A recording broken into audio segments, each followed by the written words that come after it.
Hey, it's NPR's Book of the Day. I'm Andrew Limbong.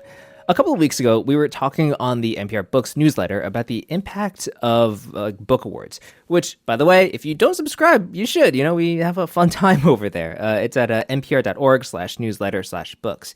But anyway, we were talking about whether or not an award impacts whether you actually go out and buy the book. But it's interesting to consider the other side of the equation. So Paul Lynch recently won the Booker Prize for his book Prophet Song. And when he went on stage to accept the award, he said something like, "Phew, there goes my hard-won anonymity."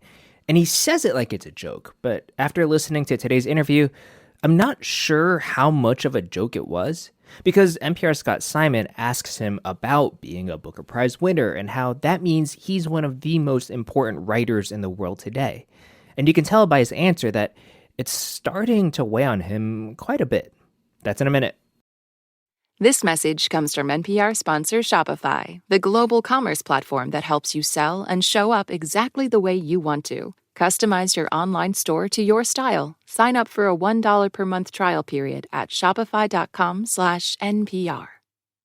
This message comes from NPR sponsor Mint Mobile. From the gas pump to the grocery store, inflation is everywhere. So Mint Mobile is offering premium wireless starting at just $15 a month. To get your new phone plan for just $15, go to mintmobile.com/switch.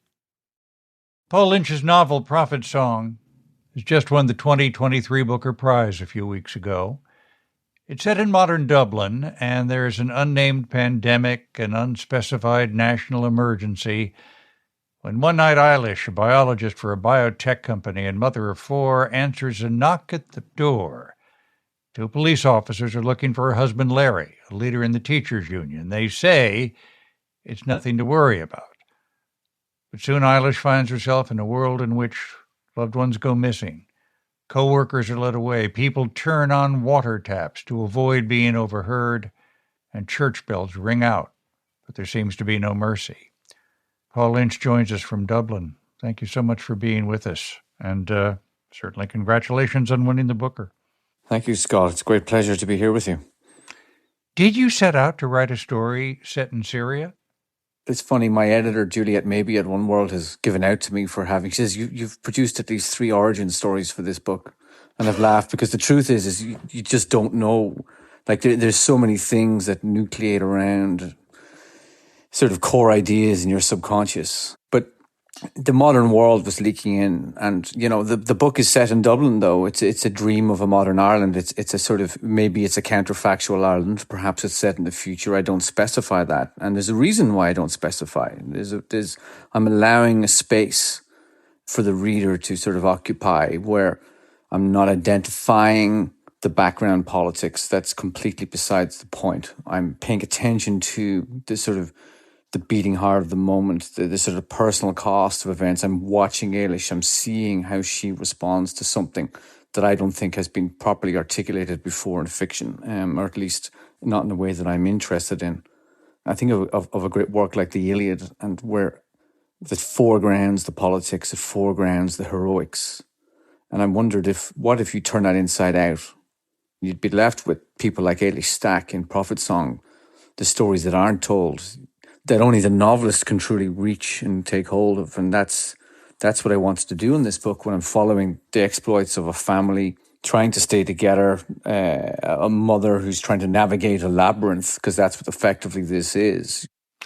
I found myself, and not just because of the similarity in names, I found myself fascinated by Simon, Eilish's father. Suffers from memory loss, but clear-eyed about the future? Yeah, Simon is interesting because what he's losing, because he's sliding into dementia, is also a memory of the past that we might all know now, you know, life in a liberal democracy that's beginning to unravel. And Simon has these moments where he's sliding out of reality, and then there are these extraordinarily lucid insights where he tells Eilish, you need to leave. And this is one of the big questions of the book, is how do you know when to leave? And the problem that Eilish encounters is, well, leaving is the hardest thing in the world when you're completely entangled in life. And this is what the book's exploring, how truly enmeshed we are. And I suppose I learned in writing this book that what we are our entanglements, our identities are our career, our children, our relatives, the place in which we grow up, and that to be forced to leave those things, they have to be unplugged one by one by one by one until you've got nothing left. And then you will be shunted out. You have written that you wonder about if novels can be important anymore, if they can capture our attention the way so many other media, I hate to use the word platform, but there you go, can be. What do you feel about the power of a novel now? I think that we all know, all of us, that our attention has been atomized by the times that we live in, by the sort of the tyranny of the now, the sense of bombardment of social media, of our bleeping phones. And then, of course, there's just the spectacle of modern life. There's the television. We watch the news. And I think we become completely inured to it. And we have to be inured to it because otherwise we wouldn't be able to get out of bed in the morning.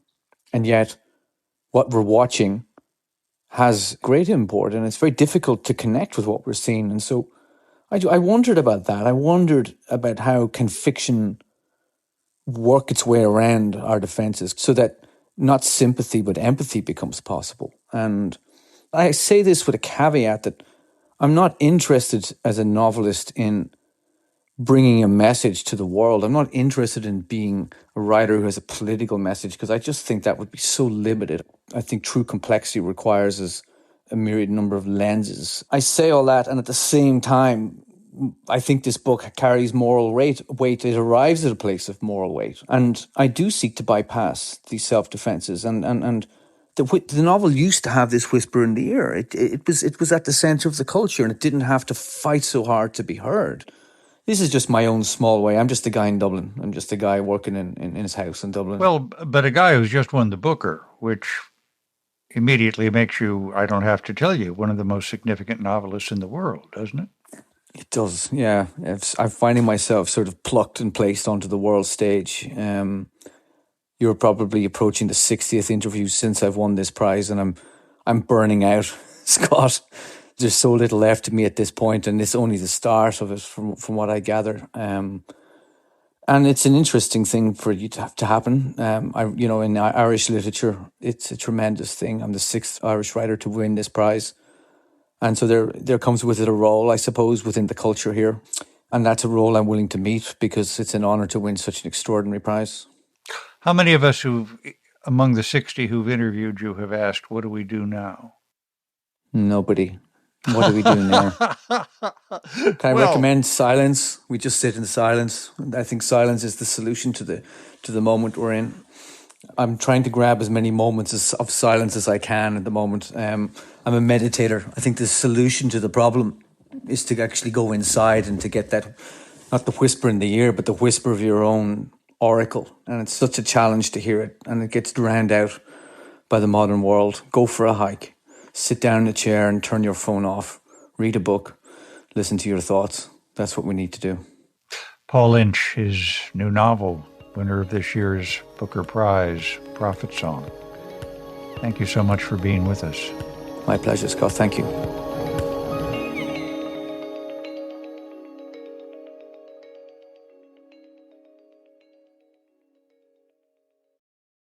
Whether you've got a small goal for 2024 or you want to change your life in a more monumental way, head over to the Life Kit podcast. We've got 50 potential New Year's resolutions for you, and we will help you pick out the right one with our handy resolution planner. Take your goals off hold by heading over to npr.org/lifekit or by searching Life Kit wherever you get your podcasts. Support for this podcast and the following message come from South Carolina Federal Credit Union, a member-owned financial institution serving 6 major markets across South Carolina. Their warm, welcoming, and friendly staff are eager to help you turn your financial dreams into a reality. South Carolina Federal Credit Union invites you to become part of their family today. Learn more at scfederal.org, insured by NCUA. Support for this podcast and the following message come from South Carolina Federal Credit Union. Owning a home is still possible if you ask the right people, like the home loan advisors at South Carolina Federal Credit Union. You could be closer to owning a home than you think with options like no money down and adjustable rate mortgages. Rely on South Carolina Federal for guidance through every step of the home loan process. Learn more at scfederal.org/home loans. Qualifications and restrictions apply. Equal housing lender.